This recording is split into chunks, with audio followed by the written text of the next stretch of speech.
Hirachandra amasung mahakna puba Maitai Lanmi Lupna Chobok Singjinda Awasing Halamlaga Panthadana Haigalaktuna Singzamaida Tengon Saduna Lairaki Hariba Lansang Asida Thamagi Matam Lanban Ngaktuna amasung Awasing Gilaw Ngaktuna Lairame Tawan Tha Changakpa Matam Asida Kanglagi Kangjaybungda Tengon Saduna Lairiba Wat Tengondagi Hek Mapanda Thorakpagi Tanjasi Daku Ningthou Hirachandra amasung mahakki loinaba singna cheksinna yengduna leirame Tawan Tha Chahi Taret ni panba yumsakaisada awa tengolama awagi amupa laba kauba lanjingbagi makhada singjamairomda laklame Daku tengon sai hariba sidi mena uba aphongba lansang saduna leiba natte narak mongsong lekut leiraina singbada masa thuptuna lona lomduna leiraga Lakliba Wasingi Mong Matau Yengduna Leiraga Kudong Saba Tanja Menjagi Matungina Lakjaba Ngamlagani Haiba Piba Maduda Yaknabagi Matakta Landabane Masini Lalumbagi Kulum Makalama Amupa Labagi Tengola Sina Kayara Khanna Awalan Mi Tengol Singda Daku Tengona Kanghodana Kanglak Kangjingi Landa Lalong Sizinaduna Awabu Maitiba Pikibagi Wapamsi Kangbana Masa Chekchinna Lakjarabasu Mafamduda Leire Haibasidi Tangdangba Kangbanate Makoina Singjamai Yorakpa Jinga Singi Nongpok Tangba Jingmai Yorakpa Matamasida Amupa Labana Lucingba Wate Golasi Matakta Ibomcha Hirachandra Lucingba Daku Tengona Landare Awasing Asidi Jing Machanate Makoidi Tampak Lamgi Machani Aduna Jingilan Pamsi Toidokna Hinade Kanghodana Jingyang Duda Landarak Paduda Masa ngak na buhonaringay aduda awat tengol gelu chingba mupa labaga Maitai gi moirang thembal labangaga mayok na lambaway na tare Thaptok na banong may gilandadi awana hena hay singkibayay Adubu nakna kutna pang nayana balandadi awat taraga maitai amaga lambatong na bada noktrabani Maramdi awagidi makoy na pairi ba thangdo lumbana kut ani chang na sizinadrabadi lanteng na bangamde Aduga Maitai Lantengdi Kut Namana Haiba Kut Namana Chungoi Paiba Amasung Thangi Masada Akanba Hu Taibane Aduga Hairiba Thangi Mong Adusu Tubat Tupna Banate Thangdona Thangchepna Yaknabadugi Masada I Kajitang Toknaba Kotpa Sohan Badane Maduda Hugi Mayaina Yaknabadu Sijagadabane Asumna Konglei Tuna Yangna Amasung Yangna Masabu amasung kulay singbu sizinaba ngamba sina Maitai na awabu lakchaba ngambagi khwaidagi maruoiba maramne Awa tengol gilanjing lakpa amuba labagi makokna leimaide hek takhibaga hariba awa tengon sigilan midu kaiduna chenki Cheliba sing adu tanaduna awa lanmi tara lanphawaina pharame Aduga makhoina purakpa nongmai sing adudagi nongmai ani longba ama yauna nongmai humpu lan khompot oina phanglame Asumna Lanpamna Maitai na Mai Paklame Awang Lomda Haibadi Kombidokta Sariba Maitai Gitaku Tengona Sigi Lanjing Lendi Ibongcha Yumjau Tabane Jinjak Leitaba Watpagi Kudong Tiba Sida Awasingna Kanglagi Kangjaybungda Sariba Makoigi Tengona Sidagi Mapan Thoraktuna Jinjak Tiba Lakani Haibasi Yumjau Taba Masamakna Awagi Tengon Si Numit Tarak Kunni Leiruraba Amasung Masana Lucingduna Awalan Mi Chama Puduna Awalan Mi Singi Chanaba Pau Holurabanina Tasengna Kangi Mahakna Awagi Matengna Ningthou Oige Haina Khanbadu Yadrabanina Awasing Buhat Patai Makutta Leiriba Thabakpu Mateng Pangningdaba Makoi Sibu Yaknaba Oina Laubatai Amasung Singna Duna Chatkadabani Haina Lepki Lansangda Jinjak Leiraktabana Amupa Labana Lucingba Walan Mi Mapayama Kangla Kunungdagi Kharomda Jinjak Thiba Tholakhiba Matam Aduaida Atopa Wagi Lanmi Amasu Awanglomda Jinjak Thiba Lakhirame Makoisu Ibomcha Yumjau Sanana Lucingba Daku Tengolga Thengnarame Adubu Awalan Mi Sing Amasung Daku Tengol Anina Khut Thonakhiba Mafamdudi Panbiramdre Hariba Lanpamsi Kombidok Asimakta Do Oiramba Yai ꯂꯥꯟꯐꯝ ꯑꯁꯤꯗ ꯃꯩꯇꯩꯒꯤ ꯇꯥꯀꯨ ꯇꯦꯡꯒꯣꯟꯅ ꯑꯋꯥꯕ ꯃꯥꯏꯊꯤꯕ ꯄꯤꯈꯤ꯫ ꯍꯥꯏꯔꯤꯕ ꯑꯋꯥꯡꯂꯣꯝꯒꯤ ꯑꯋꯥꯒꯤ ꯂꯥꯟꯃꯤ ꯃꯄꯩ ꯑꯁꯤꯗꯤ ꯇꯣꯞ ꯂꯣꯏꯅꯕꯒꯤ ꯋꯥꯐꯝ ꯄꯜꯂꯤ꯫ ꯃꯁꯤꯅ ꯇꯥꯛꯂꯤꯕꯗꯤ ꯃꯈꯣꯏꯁꯤ ꯀꯔꯤꯒꯨꯝꯕ ꯂꯥꯟꯕꯟ ꯅꯠꯇ꯭ꯔꯒ ꯇꯦꯡꯒꯣꯟ ꯊꯨꯒꯥꯏꯕ ꯆꯠꯄꯒꯤ ꯋꯥꯐꯝꯅꯤ꯫ ꯃꯔꯝ ꯑꯁꯤꯅ ꯃꯈꯣꯏꯅ ꯊꯨꯒꯥꯏꯕ ꯂꯥꯛꯂꯤꯕ ꯇꯦꯡꯒꯣꯟꯁꯤ ꯏꯕꯨꯡꯁꯤ ꯌꯨꯝꯖꯥꯎ ꯇꯥꯕꯅ ꯂꯨꯆꯤꯡꯕ ꯈꯣꯝꯕꯤꯗꯣꯛꯇ ꯁꯥꯔꯤꯕ ꯃꯩꯇꯩꯒꯤ ꯇꯥꯀꯨ ꯇꯦꯡꯒꯣꯜ ꯑꯁꯤ ꯅꯠꯇꯅ ꯑꯇꯩ ꯂꯩꯇꯦ꯫ ꯑꯗꯨꯕꯨ ꯂꯥꯟꯗꯨꯗ ꯑꯋꯥꯁꯤꯡꯗꯨ ꯃꯩꯇꯩꯅ ꯃꯥꯏꯊꯤꯕ ꯄꯤꯈꯤ ꯑꯃꯁꯨꯡ ꯑꯋꯥ ꯂꯥꯟꯃꯤ 5 ꯃꯈꯣꯏꯒꯤ ꯃꯅꯨꯡꯗ ꯀꯥꯃꯟ ꯇꯣꯞ ꯀꯥꯞꯄ ꯑꯃ ꯌꯥꯎꯅ ꯂꯥꯟꯐꯥ ꯑꯣꯏꯅ ꯊꯥꯔꯝꯃꯤ꯫ ꯑꯗꯨꯒ ꯀꯥꯃꯟ ꯑꯃꯁꯨ ꯂꯥꯟꯈꯣꯝꯄꯣꯠ ꯑꯣꯏꯅ ꯐꯪꯍꯧꯈꯤ꯫ ꯃꯩꯇꯩꯒꯤ ꯅꯤꯡꯇꯝꯕ ꯑꯃꯁꯨꯡ ꯃꯃꯥ ꯂꯩꯕꯥꯛ ꯃꯅꯤꯄꯨꯔꯕꯨ ꯍꯟꯗꯣꯛꯅꯕꯒꯤ ꯂꯥꯟ ꯍꯤꯔꯥꯆꯟꯗ꯭ꯔ ꯑꯃꯁꯨꯡ ꯌꯨꯝꯖꯥꯎ ꯇꯥꯕꯅ ꯂꯨꯆꯤꯡꯗꯨꯅ ꯃꯩꯇꯩꯒꯤ ꯇꯥꯀꯨ ꯇꯦꯡꯒꯣꯟꯅ ꯑꯋꯥꯒ ꯂꯥꯟꯊꯦꯡꯅꯔꯛꯂꯤꯕ ꯑꯁꯤ ꯊꯥ 3 ꯍꯧꯖꯤꯟꯈ꯭ꯔꯦ꯫ ꯈꯥ ꯋꯥꯡ ꯆꯞꯇꯨꯅ ꯊꯝꯂꯕꯁꯨ ꯀꯪꯂꯥꯗ ꯁꯥꯔꯤꯕ ꯑꯋꯥꯒꯤ ꯇꯦꯡꯒꯣꯟ ꯑꯗꯨꯕꯨꯗꯤ ꯊꯨꯒꯥꯏꯕ ꯉꯝꯗ꯭ꯔꯦ꯫ ꯑꯃꯔꯣꯝꯗ ꯑꯋꯥ ꯂꯩꯄꯥꯛ ꯕꯔꯃꯥ,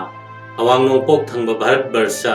ꯑꯃꯁꯨꯡ ꯃꯁꯤꯒꯤ ꯂꯝꯒꯤ ꯉꯝꯈꯩꯗ ꯂꯩꯔꯤꯕ ꯃꯅꯤꯡꯇꯝꯕ ꯅꯤꯡꯊꯧ ꯄꯥꯟꯕ ꯂꯩꯕꯥꯛꯁꯤꯡ ꯇ꯭ꯔꯤꯄꯨꯔꯥ, ꯀꯁꯥꯔ, ꯑꯁꯥꯝ, ꯃꯅꯤꯄꯨꯔ, ꯈꯥꯁꯤ ꯒꯥꯔꯣꯅꯆꯤꯡꯕꯗ ꯌꯨꯔꯣꯞꯀꯤ ꯂꯂꯣꯟꯕ ꯂꯨꯞꯁꯤꯡ ꯕ꯭ꯔꯤꯇꯤꯁ ꯏꯁ ꯏꯟꯗꯤꯌꯥ ꯀꯝꯄꯅꯤ, ꯄꯣꯔꯇꯨꯒꯤꯖ ꯏꯁ ꯏꯟꯗꯤꯌꯥ ꯀꯝꯄꯅꯤ, ꯐ꯭ꯔꯦꯟꯆ ꯏꯁ ꯏꯟꯗꯤꯌꯥ ꯀꯝꯄꯅꯤ, ꯗꯆ ꯏꯁ ꯏꯟꯗꯤꯌా ꯀꯝꯄꯅꯤ, ꯗꯦꯟꯁ ꯏꯁ ꯏꯟꯗꯤꯌꯥ ꯀꯝꯄꯅꯤꯅꯆꯤꯡꯕꯅ ꯃꯈꯣꯏꯒꯤ ꯄꯣꯠꯐꯝ ꯑꯃꯁꯨꯡ ꯀꯩꯊꯦꯜꯒꯤ ꯂꯝ ꯃꯨꯟꯅꯕꯒꯤ ꯍꯤꯌꯥꯡ ꯂꯝꯖꯦꯟꯗ ꯑꯃꯅ ꯑꯃꯒꯤ ꯃꯥꯌꯣꯛꯇ ꯕꯔꯃꯥꯒꯤ ꯅꯤꯡꯊꯧꯕꯨ ꯃꯈꯣꯏꯒꯤ ꯃꯤ ꯑꯣꯏꯍꯟꯅꯕ ꯍꯣꯠꯅꯕꯗ ꯂꯥꯟꯃꯤꯒꯤ ꯍꯤꯔꯝꯁꯤꯡꯗ ꯑꯋꯥꯁꯤꯡꯕꯨ ꯇꯥꯛꯄꯤ ꯇꯝꯕꯤꯕꯒꯤ ꯊꯕꯛꯁꯨ ꯄꯥꯏꯈꯠꯂꯝꯃꯤ꯫ ꯃꯔꯝ ꯑꯁꯤꯅ ꯑꯋꯥꯁꯤꯡ ꯑꯁꯤ ꯃꯉꯛ ꯌꯥꯝꯅ ꯍꯥꯏꯒꯠꯄꯒꯤ ꯈ꯭ꯋꯥꯏꯗꯒꯤ ꯍꯦꯟꯅ ꯋꯥꯡꯕ ꯊꯥꯛ ꯑꯗꯨꯗ ꯆꯪꯁꯤꯜꯂꯛꯂꯤꯕ ꯇꯥꯟꯖꯥꯅꯤ꯫ ꯍꯥꯏꯔꯤꯕ ꯑꯋꯥꯁꯤꯡꯒꯤ ꯈꯣꯡꯊꯥꯡ ꯑꯁꯤꯗꯤ ꯃꯩꯇꯩꯁꯤꯡꯅꯗꯤ ꯀꯔꯤꯁꯨ ꯈꯪꯗꯅ ꯂꯩꯔꯝꯃꯤ꯫ ꯁꯣꯛ 1792ꯒꯤ ꯍꯤꯌꯥꯡꯒꯩꯒꯤ 6ꯅꯤ, ꯅꯕꯦꯝꯕꯔꯒꯤ 3ꯁꯨꯕ ꯆꯌꯣꯜ ꯈ꯭ꯔꯤꯁꯇꯥꯕꯇ 1910 ꯌꯨꯝꯁꯀꯩꯁ ꯅꯨꯃꯤꯠ ꯑꯁꯤꯗ ꯃꯩꯇꯩꯒꯤ ꯇꯥꯀꯨ ꯇꯦꯡꯒꯣꯜꯒꯤ ꯂꯨꯆꯤꯡꯕꯁꯤꯡꯒꯤ ꯂꯥꯟꯖꯤꯡꯂꯦꯟ ꯑꯅꯤ ꯍꯤꯔꯥꯆꯟꯗ꯭ꯔ ꯑꯃꯁꯨꯡ ꯌꯨꯝꯖꯥꯎ ꯇꯥꯕꯒ ꯃꯇꯝꯗꯨꯒꯤ ꯑꯣꯏꯔꯤꯕ ꯁꯥ ꯂꯥꯟꯒꯤ ꯐꯤꯕꯝ ꯐꯤꯔꯦꯞꯇꯨ ꯑꯋꯥꯁꯤꯡꯅ ꯀꯪꯂꯥꯒꯤ ꯀꯥꯡꯖꯩꯕꯨꯡꯗ ꯁꯥꯔꯤꯕ ꯇꯦꯡꯒꯣꯟꯁꯤ ꯀꯔꯝꯅ ꯊꯨꯒꯥꯏꯕ ꯌꯥꯒꯗꯒꯦ ꯍꯥꯏꯕ ꯍꯤꯔꯝꯁꯤꯗ ꯈꯟꯅ ꯇꯥꯟꯅꯈꯤ꯫ ꯃꯇꯝꯗꯨꯗ ꯃꯅꯤꯄꯨꯔꯗ ꯂꯩꯔꯤꯕ ꯑꯋꯥꯁꯤꯡ ꯑꯗꯨꯗꯤ ꯌꯥꯝꯅ ꯄꯨꯛꯅꯤꯡ ꯁꯣꯟꯊꯅ ꯃꯌꯨꯝ ꯂꯩꯕꯥꯛꯂꯣꯝꯗ ꯇꯦꯡꯕꯥꯡ ꯊꯥꯕꯤꯔꯛꯅꯕ ꯉꯥꯏꯕꯒꯤ ꯍꯥꯏꯕꯗꯤ ꯆꯥꯟꯕꯤ ꯃꯤꯠꯌꯦꯡ ꯉꯥꯏꯕꯒꯤ ꯐꯤꯕꯝꯗ ꯂꯩꯔꯤꯕꯅꯤ꯫ ꯍꯥꯏꯔꯤꯕ ꯑꯋꯥꯒꯤ ꯐꯤꯕꯝ ꯑꯁꯤ ꯇꯥꯀꯨ ꯇꯦꯡꯒꯣꯟꯒꯤ ꯂꯨꯆꯤꯡꯕꯁꯤꯡꯅ ꯈꯪꯂꯕꯅꯤ꯫ ꯑꯗꯨꯕꯨ ꯌꯨꯔꯣꯞ ꯂꯣꯝꯒꯤ ꯑꯈꯟꯅꯕ ꯇꯝꯕꯤꯕ ꯂꯥꯟꯃꯤ ꯂꯥꯂꯣꯏ ꯈꯔ ꯌꯥꯎꯕꯅꯤꯅ ꯈꯨꯠꯂꯥꯏꯗꯁꯨ ꯐꯕ ꯍꯦꯟꯈꯤꯕꯅ ꯏꯔꯥꯏ ꯂꯥꯏꯅ ꯍꯦꯛꯇꯃꯛ ꯂꯥꯟꯗꯥꯔꯨꯕ ꯅꯠꯇ꯭ꯔꯒ ꯆꯪꯁꯤꯜꯂꯨꯕ ꯉꯝꯂꯝꯗꯦ꯫ ꯌꯦꯛꯅꯕꯅ ꯈꯨꯗꯣꯡꯆꯥꯕ ꯐꯤꯕꯝꯗ ꯂꯥꯏꯅ ꯆꯪꯕ ꯌꯥꯗꯕ ꯅꯣꯡꯆꯨꯞꯇ ꯊꯥꯡꯒꯄꯥꯠꯀꯤ ꯄꯥꯂꯣꯟ 2 ꯑꯃꯁꯨ ꯅꯣꯡꯄꯣꯛꯇ ꯊꯥꯡꯒꯄꯥꯠ ꯑꯃꯁꯨꯡ ꯏꯝꯐꯥꯜ ꯇꯨꯔꯦꯟ ꯑꯃꯨꯛꯁꯨ ꯉꯥꯛꯈꯤꯕ ꯃꯐꯝꯒꯤ ꯐꯤꯔꯦꯞꯇ ꯑꯋꯥ ꯇꯦꯡꯒꯣꯟꯅ ꯑꯇꯣꯡꯕꯗ ꯂꯦꯞꯈꯤꯕꯅ ꯂꯥꯟꯗꯥꯔꯨꯔꯒ ꯃꯩꯇꯩ ꯂꯥꯟꯃꯤ ꯃꯁꯤꯡꯇꯃꯛ ꯃꯥꯡꯖꯕ ꯌꯥꯕꯒꯤ ꯃꯑꯣꯡꯗ ꯂꯩꯈꯤꯕꯅ ꯃꯇꯝ ꯇꯥꯟꯖꯥ ꯉꯥꯏꯗꯨꯅ ꯂꯩꯕ ꯅꯠꯇꯅ ꯎꯄꯥꯏ ꯂꯩꯔꯝꯗꯦ꯫ ꯃꯩꯇꯩꯒꯤ ꯇꯥꯀꯨ ꯇꯦꯡꯒꯣꯟꯅ ꯑꯋꯥꯒꯤ ꯑꯁꯦꯡꯕ ꯉꯥꯏꯗꯨꯅ ꯂꯩꯔꯤꯉꯩ ꯑꯁꯤꯗ ꯑꯋꯥ ꯂꯥꯟꯃꯤꯁꯤꯡꯕꯨ ꯇꯦꯡꯕꯥꯡꯅꯕ ꯑꯆꯧꯕ ꯑꯋꯥ ꯂꯥꯟꯃꯤ ꯀꯥꯡꯕꯨ ꯑꯃ ꯃꯩꯇ꯭ꯔꯥꯕꯥꯛꯂꯣꯝꯗ ꯆꯪꯁꯤꯜꯂꯛꯂꯦ ꯍꯥꯏꯕꯒꯤ ꯄꯥꯎ ꯐꯪꯈꯤ꯫ ꯃꯇꯝꯁꯤ ꯌꯧꯔꯛꯄꯗ ꯆꯪꯁꯤꯜꯂꯛꯂꯤꯕ ꯑꯋꯥ ꯂꯥꯟꯃꯤꯗꯨ ꯊꯤꯡꯅꯅꯕꯒꯤ ꯋꯥꯐꯝ ꯈꯟꯅꯔꯛꯄꯗ ꯅꯣꯡꯃ ꯅꯤꯡꯊꯧ ꯑꯣꯏꯒꯅꯤ ꯍꯥꯏꯕꯒꯤ ꯋꯥꯈꯟꯗ ꯁꯤꯅꯤꯡꯗ꯭ꯔꯕ ꯌꯨꯝꯖꯥꯎ ꯇꯥꯕꯅ ꯂꯥꯟꯐꯝ ꯃꯥꯌꯣꯛ ꯌꯥꯅꯕꯒꯤ ꯋꯥꯐꯝꯗꯒꯤ ꯊꯩꯗꯣꯛꯂꯒ ꯍꯤꯔꯥꯆꯟꯗ꯭ꯔꯅ ꯏꯝꯐꯥꯜꯗ ꯇꯦꯡꯒꯣꯜ ꯉꯥꯛꯍꯧꯕꯒꯤ ꯋꯥꯐꯝꯗ ꯂꯩꯈꯤ꯫ ꯑꯃꯁꯨꯡ ꯃꯔꯩꯕꯥꯛ ꯃꯖꯥꯇꯤꯒꯤꯗꯃꯛꯇ ꯆꯣꯡꯊꯣꯔꯛꯂꯕ ꯍꯤꯔꯥꯆꯟꯗ꯭ꯔ ꯑꯃꯁꯨꯡ ꯃꯥꯒꯤ ꯇꯨꯡꯏꯟꯕꯁꯤꯡꯅ ꯌꯦꯛꯅꯕꯒ ꯃꯥꯌꯣꯡ ꯌꯥꯗꯨꯅ ꯆꯪꯁꯤꯜꯂꯛꯂꯤꯕ ꯑꯋꯥ ꯇꯦꯡꯒꯣꯜ ꯊꯤꯡꯅꯕ ꯆꯣꯡꯊꯣꯛꯈꯤ ꯑꯃꯁꯨꯡ ꯂꯥꯟꯒꯤꯗꯃꯛ ꯁꯦꯝ ꯁꯥꯗꯨꯅ ꯏꯝꯐꯥꯜꯒꯤ ꯇꯥꯀꯨ ꯇꯦꯡꯒꯣꯟꯒꯤ ꯂꯥꯟꯁꯪ ꯊꯥꯗꯣꯛꯈꯤ꯫ ꯑꯋꯥꯁꯤꯡꯅ ꯂꯥꯛꯄ ꯈꯣꯡꯐꯝ ꯑꯁꯤꯒꯤ ꯑꯣꯏꯅ ꯆꯩꯊꯥꯔꯣꯜ ꯀꯨꯝꯕꯥꯕꯗ ꯄꯤꯔꯤꯕꯗꯤ ꯃꯣꯏꯔꯥꯡ ꯈꯦꯂꯦꯝꯕꯒꯤ ꯀꯨꯝꯗꯤ ꯁꯣꯛ 1792 ꯍꯤꯌꯥꯡꯒꯩ ꯊꯥꯒꯤ 13ꯅꯤ, ꯗꯤꯁꯦꯝꯕꯔꯒꯤ ꯑꯍꯥꯟꯕ ꯆꯌꯣꯜ ꯈ꯭ꯔꯤꯁꯇꯥꯕꯇ 1910 ꯂꯩꯕꯥꯛ ꯄꯣꯛꯄꯗ ꯄꯥꯈꯥꯟꯋꯨꯅꯆꯤꯡꯕ ꯑꯋꯥ 10,000 ꯀꯛꯆꯤꯡꯗ ꯇꯥꯏꯌꯦ꯫ 10ꯅꯤ ꯏꯔꯥꯏꯗ ꯏꯕꯨꯡꯁꯤ ꯍꯤꯔꯥꯆꯟꯗ꯭ꯔꯅ ꯆꯤꯡꯅ ꯊꯧꯄꯥꯟꯇ ꯆꯤꯡꯉꯥꯁꯤꯡꯗ ꯁꯣꯛꯅꯄꯄꯨ ꯉꯝꯇ꯭ꯔꯦ ꯑꯁꯤꯅꯤ꯫ ꯍꯟꯗꯛꯀꯤ ꯑꯁꯤꯗꯅ ꯑꯋꯥꯅ ꯂꯥꯛꯂꯤꯕ ꯂꯝꯕꯤꯁꯤ ꯑꯪꯒꯣ ꯆꯤꯡ ꯂꯥꯜꯂꯒ ꯑꯥꯏꯃꯣꯜ ꯆꯤꯡ ꯂꯝꯕꯤ ꯐꯥꯎꯔꯛꯇꯨꯅ ꯂꯥꯛꯄ ꯃꯃꯥꯡꯗ ꯈ꯭ꯔꯤꯁꯇꯥꯕꯇ 1759ꯗ ꯑꯂꯥꯎ ꯄꯌꯥꯅ ꯂꯥꯛꯈꯤꯕ ꯂꯝꯕꯤ ꯑꯗꯨꯅꯅꯤ ꯀꯛꯆꯤꯡꯗ ꯊꯨꯡꯂꯔꯤꯕꯁꯤ꯫ ꯃꯇꯝꯁꯤꯗ Ibongsi Hirachandra Lucingba, Maitei Taku Tengona Thobal Chinga Mangda, Haibadi, Thobal Gi Tomjing Chingmang the Sokna Kiba Sina, Thobal Tomjing the Tengol Saduna Lay. Kaksing the Tung Kiba Wat Tengola Chowa Sina, Impalom the Hegalapa Matamda, Lambi the Tatuna Lan Tengna Kibani. Adubo, Maitei Lanmi Laloi, Chaurakna Pava the Lising Amarom, Aduga Wagi Laloina, Lising Tarana Saba Kongmi, Sagol Lanmi, Kamal Lanmi, Asina Singba Yawaduna, Lamba Pava Haibasi Toktabani. European military officers Singna, training Piraba Lanmi Suyaure. Maramasina, Ibongsi Hirachandra, Amasung Makogi Laloi Singdo, Sihodaba Makaidi, Lanpam Tadoktuna, Matwai Hingnaba Chen Batabani. Ibongsi Hirachandrana, Namalebak Kidamak, Hektamak Tawai Tadok Pigano, Namalebak to Gidamakta Hinko, Haibasigi Makada, Thobal Tomjing Chingagi Lanpam Tadoktuna, Impal Kang Lady Lady Bataku Tengolgi, Aron Balan Sangda Tunglaki. Amasung Lakliva Yeknabagi Lanmi Masing, Amasung Matikna Singbagi Maram the Powdam Ki. Makoigi Mareptagi Hen Kraba, Tobung Amlaroi de Bakongpam Maduda, Mayok Yaro Bahibasi, Asing Banate Haibasi Kanaduna, Ahong Balangi Pibam Amapuraktuna, Makoigi Pirep Sem Sanavayanaki. Maramasina, Ibongsi Hirachandra Musung Ibongsi Yumjau Taba, Manipur Tadoktuna, Kasar Lebak the Kongsan Ki. Makoyanina, Yekna Mayong Yarambasi, Thani Pane. Ibongsi Hirachandrana, Maitravak Tadok Kibagaloinana, Maitravak, Amukhanna, Awagi Makutta Tahore. Awasingi Wat Panaibado, Amuk Chathava Horakle. Asumna, Poinu Wakching, Amasung Pairen Tagini Pani Panba Pauba, Awagi Lanjinglen Ani, Pakanwun Amasung Kanewun Anina, Lebak Mapuina Palame. Hairiba Chahi Sigi, Pairen Tagi Mapanni Nongmaijing Numita, Awagi Lanjinglen Anina, Laipam Lak Poiramba, Widrom Sagegi, Subon Kobobo, Makoigi Makada, Maitrabak Pungak Navaning Towe Helame. Aduga, Lanjinglen Ania se, Makoi, Awana Som the Soknari Balan, Atay Maram Singdagi, Maray Pak Mayum Lamdam Ngak Senbagi Matho Lak Padagi, Makoigi Lan Missing Ayamba Saruka, Maitay Lan Palak, Humga Puduna, Pairen Gimapan ni Nongmaijung Numita, Impal Tadoki. Maitrabak the Tauriba Irang Punamakasigi, E. Pau Punamak, Chitadana, Chakshina Loriba, Ibongsi Hirachandra, Awalan Jinglen Anina, Impal Hek Tadoki Baga, Impal Kanglegi Machi Mada Tunglaki. Widrom Basubona, Masagi Hak Natabada, Awana Ningthou Hapagi Hanglai Ningthou Sibutan Toknabagi Damak, Maki, Hanagi Taku Tengol Gelan Missing Tiduna, Pairen Gimapan ni Nongmaijing Dagi Tomzilaki. Hana Sagatuna Lake Rabatengonina, Mana Maninda Taba de Hecta Punsinaraki. Hairiba Taku Tengon, Daku Ningthou Hirachandra Basina, Pairen Tagitarani 20 Pan Bayumsa Gaisanumita, Widrom Basubon Gelan Missing Makutta Kut Taduna, Lan Songnaki. Lan Nasida Subon, Hirachandra Makutta Maitiba Panki. Adubu Hirachandrana, Matwai Hatpidana, Warakpam Tokpagi, Haipam Tokpa Dudang Hairagalay Hanti. Yumjau Taba, Manipurda, Georgette Maharaj Kimi Oiduna, Leba Kipibam Yang Balaki Bane. Mahakna Manipurda, Thanipan Mapalom Laiduna, Maripak Ning Basazinaduna, Hirachandra the Naptuna, Amuktang Maitay Ningthoge Pambal Kage Haiduna, Lumduna Lerakpane. Adubo, Awasenapati Pakanwunna, Achoba Lanmi Tengol Puduna Lak Padagi Mahak, Manipurda Lairabadi Hinglaroi Haiduna, Kasada Mukchalakpane. Kongpam Sida, Mahakna Georgita Muk Changjarurabadi, Mathong Maram Kaya Chararoi Haibasi, Masana Kangjaduna, Masagi Wajabati with a Haleng Drava Yumjau Tabado, Amuk, Gambir Singi Manakta, Namtak Tonabagi Damak Changjarakle. Kasarda, Gambir Singh So, Awagi Kongchat, Kongtang the Jingbagi E Pau Punamak Lauduna Lairibani. Amasung, Laipam Lakpa Subonbo. Awasenapati Anina, Maitay Ningthou Haplam Laga Maray Paktahan Kre have a pau sipang lami. Maramasina Mahakna, Ibongsi Yumjau Tabagi Patraba Puxial Adubudi Kangdavana, Gambir Singilanmi, Kusukulai na Chingba Piduna, Laipam Lakpa Subon Butan Tokluna Bapakon Taraki.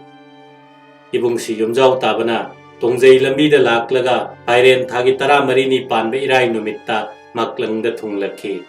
ꯃꯍꯥꯛꯄꯨ ꯄꯥꯡꯊꯣꯛꯂꯨꯆꯣ ꯍꯥꯏꯅ ꯊꯥꯔꯛꯂꯤꯕ ꯊꯕꯛ ꯑꯗꯨꯗꯤ ꯏꯕꯨꯡꯁꯤ ꯍꯤꯔꯥꯆꯟꯗ꯭ꯔꯅ ꯍꯥꯟꯅ ꯄꯥꯡꯊꯣꯛꯇꯨꯅ ꯂꯣꯏꯈ꯭ꯔꯕ ꯊꯕꯛꯅꯤ꯫ ꯏꯕꯨꯡꯁꯤ ꯍꯤꯔꯥꯆꯟꯗ꯭ꯔ ꯊꯃꯣꯏ ꯁꯦꯞꯇ꯭ꯔꯕ ꯗꯥꯀꯨ ꯅꯤꯡꯊꯧꯗꯨꯅ ꯏꯕꯨꯡꯁꯤ ꯌꯨꯝꯖꯥꯎ ꯇꯥꯕ ꯂꯥꯛꯂꯦ ꯍꯥꯏꯕꯁꯤ ꯇꯥꯕꯗ ꯌꯥꯝꯅ ꯍꯔꯥꯎꯈꯤ꯫ ꯃꯔꯩꯕꯥꯛ ꯁꯣꯏꯗꯅ ꯍꯟꯗꯣꯛꯂꯒꯅꯤ ꯍꯥꯏꯕꯒꯤ ꯃꯪ ꯐꯥꯎꯕ ꯃꯪꯕꯒꯨꯝ ꯂꯥꯏꯐꯝ ꯂꯥꯛꯄ ꯍꯨꯏꯗ꯭ꯔꯣꯝꯕ ꯁꯨꯕꯣꯟ ꯄꯨꯗꯨꯅ ꯌꯨꯝꯖꯥꯎ ꯇꯥꯕꯕꯨ ꯑꯣꯛꯄ ꯃꯥꯛꯂꯪꯗ ꯂꯥꯛꯈꯤ꯫ ꯍꯥꯏꯔꯤꯕ ꯃꯇꯥꯡ ꯑꯁꯤ ꯐꯥꯎꯕꯗꯪꯅꯤ ꯗꯥꯀꯨ ꯅꯤꯡꯊꯧ ꯅꯠꯇ꯭ꯔꯒ ꯍꯤꯔꯥꯆꯟꯗ꯭ꯔꯕꯨ ꯆꯩꯊꯥꯔꯣꯜ ꯀꯨꯝꯕꯥꯕꯗ ꯄꯜꯂꯝꯕꯁꯤ꯫ ꯍꯥꯏꯔꯤꯕ ꯃꯇꯝ ꯑꯁꯤ ꯈ꯭ꯔꯤꯁꯇꯥꯕꯇ 1918ꯒꯤ ꯐꯦꯕ꯭ꯔꯨꯋꯥꯔꯤ ꯂꯣꯏꯁꯤꯜꯂꯛꯄ ꯃꯥꯔꯆ ꯍꯧꯒꯠꯂꯛꯄꯗꯅꯤ꯫ ꯄꯥꯈꯣꯜ ꯂꯥꯛꯂꯤꯕ ꯏꯕꯨꯡꯁꯤ ꯌꯨꯝꯖꯥꯎ ꯇꯥꯕꯅ ꯃꯥꯒꯤ ꯊꯕꯛꯇꯨ ꯃꯤꯅ ꯄꯥꯡꯊꯣꯛꯄꯤꯔꯝꯂꯕ ꯑꯗꯨꯗ ꯃꯁꯥ ꯀꯣꯝꯂꯦ꯫ ꯑꯗꯨꯒ ꯃꯍꯥꯛꯅ ꯃꯥꯛꯂꯪꯗ ꯊꯨꯡꯂꯕ ꯃꯇꯨꯡ ꯅꯨꯃꯤꯠ 2 ꯁꯨꯕꯗ ꯀꯪꯂꯥ ꯀꯣꯅꯨꯡꯂꯦꯟꯗ ꯆꯪꯈꯤ꯫ ꯅꯨꯃꯤꯠꯁꯤ ꯅꯣꯡꯃꯥꯏꯖꯤꯡ ꯅꯨꯃꯤꯠꯅꯤ꯫ ꯅꯨꯃꯤꯠ ꯐꯕ ꯐꯠꯇꯕꯒꯤ ꯋꯥꯐꯝ ꯊꯤꯈꯤꯗꯦ꯫ ꯅꯤꯡꯊꯧ ꯐꯝꯕꯥꯜ ꯀꯥꯈꯤ, ꯅꯤꯡꯊꯧ ꯑꯣꯏꯈꯤ꯫ ꯃꯇꯥꯡ ꯑꯁꯤꯗ ꯍꯤꯔꯥꯆꯟꯗ꯭ꯔ ꯑꯃꯁꯨꯡ ꯍꯨꯏꯗ꯭ꯔꯣꯝꯕ ꯁꯨꯕꯣꯟ ꯂꯣꯏꯅꯕꯗꯤ ꯃꯥꯜꯍꯜꯂꯤ꯫ ꯑꯗꯨꯕꯨ ꯃꯈꯣꯏꯒꯤ ꯋꯥꯗꯤ ꯆꯩꯊꯥꯔꯣꯜ ꯀꯨꯝꯕꯥꯕꯗ ꯁꯨꯛꯄꯟ ꯄꯟꯗꯦ꯫ ꯃꯅꯤꯄꯨꯔꯗ ꯇꯧꯅꯔꯤꯕ ꯌꯨꯝꯗꯥꯡꯕꯅ ꯀꯩꯅꯥꯕ ꯑꯈꯣꯟ ꯆꯠꯈ꯭ꯔꯒ ꯐꯝꯕꯥꯜ ꯇꯣꯡꯁꯤꯜꯂꯕꯒꯤ ꯋꯥꯔꯤꯁꯤ ꯀꯁꯥꯔ ꯂꯩꯕꯥꯛ ꯌꯧꯈꯤ꯫ ꯑꯈꯣꯟ ꯊꯥꯔꯛꯂꯤꯕ ꯃꯤꯁꯤꯁꯨ ꯅꯤꯡꯊꯧ ꯐꯝꯕꯥꯜꯒꯤ ꯋꯥꯊꯣꯛꯀꯤ ꯃꯃꯤꯡ ꯂꯩꯔꯕ ꯃꯤꯁꯛꯅꯤ꯫ ꯃꯥꯒꯤꯅꯤ ꯈꯟꯗꯨꯅ ꯄꯥꯈꯣꯟ ꯊꯥꯔꯨꯕꯗꯨꯅ ꯃꯥꯒꯤ ꯃꯄꯣꯠꯇꯨ ꯄꯥꯏꯁꯤꯜꯂꯛꯄ ꯑꯗꯨꯗꯗꯤ ꯄꯥꯈꯣꯟ ꯆꯠꯈ꯭ꯔꯤꯕ ꯃꯤꯗꯨꯒꯤ ꯈꯣꯡꯒꯨꯜ ꯂꯤꯕ ꯃꯊꯧ ꯇꯥꯔꯦ ꯍꯥꯏꯕꯁꯤ ꯁꯦꯡꯅ ꯈꯪꯂꯦ꯫ ꯑꯃꯔꯣꯝꯗ ꯌꯨꯝꯖꯥꯎ ꯇꯥꯕꯅ ꯃꯩꯇꯩ ꯅꯤꯡꯊꯧ ꯑꯣꯏꯅ ꯂꯩꯔꯛꯂꯤꯕꯁꯤ ꯊꯥ 2ꯒ ꯅꯨꯃꯤꯠ 9ꯅꯤ ꯐꯥꯈ꯭ꯔꯦ꯫ ꯏꯕꯨꯡꯁꯤ ꯒꯝꯚꯤꯔ ꯁꯤꯡ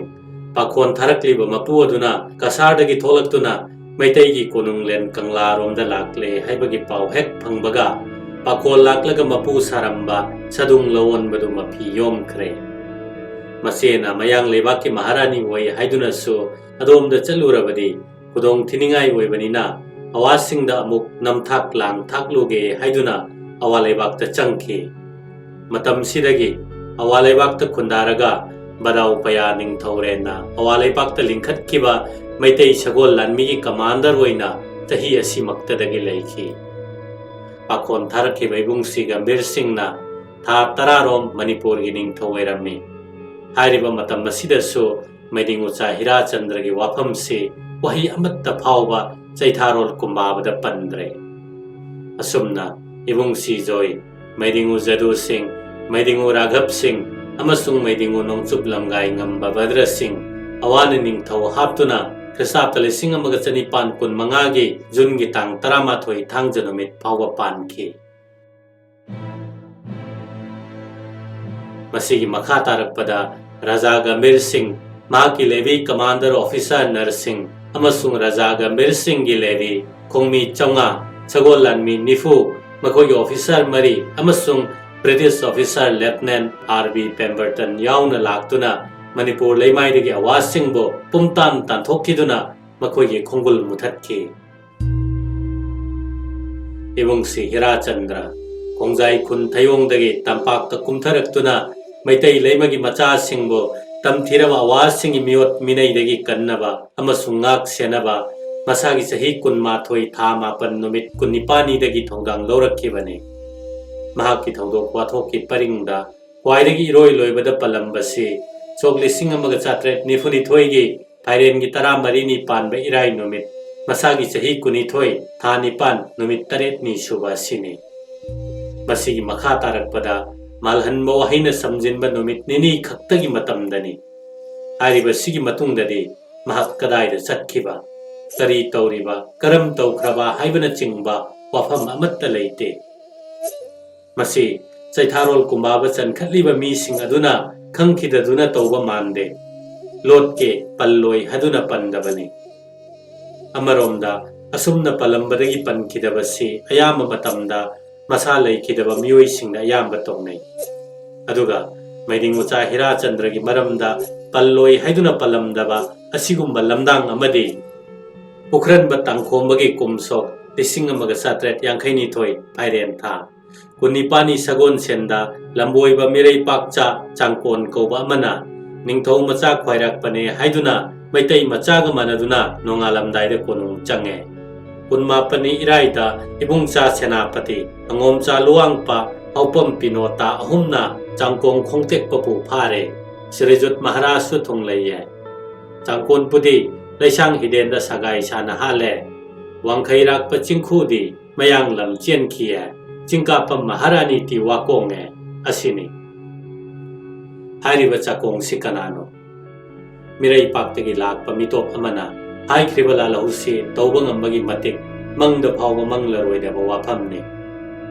ningthou macha masen yengthinabadagini haibado wari heba pandit aduna itihas puna thairambani asigumbani ibungsi Hirachandra gi lamdang asisu